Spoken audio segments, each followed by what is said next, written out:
Hello friends, welcome to my channel. So we're gonna discuss about PLUG stock, and you can clearly see the price chart for the last, I would say, 6 or 6.5 months or nearly 7 months, that this stock is trading in between a range.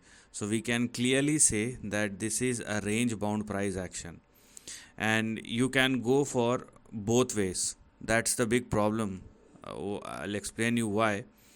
Because it is good that the stock is trading in between a range, and if the stock hits the lower end of the range, which will be in between 2.31 and 2.22, then you're gonna expect upside from here on. So if the stock continues to trade and sustain above 2.31, then it may swing back in between 4.94 and 5.13. That is fine. From one part, that is fine, but the problem is the stock is simply hanging in the middle of the air after a big crackdown. So you can clearly see a move from the highs of $13 to as low as $2.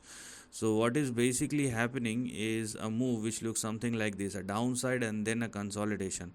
So this is not at all a representation of strength. This is just taking the time out, and that's why the risk is very high, even if PLUG stock is trading in between a range. So if you are indeed looking for an upside, then let it expand beyond the range. So sustainability and breakout above 5.13 is must if you want some confidence that yes, now the stock is moving higher. Within this range, anything can happen. You can trade the edges, which means 2.2 and 5.13, but at the end of the day, it is a range bound price action, and you have to be very shrewd.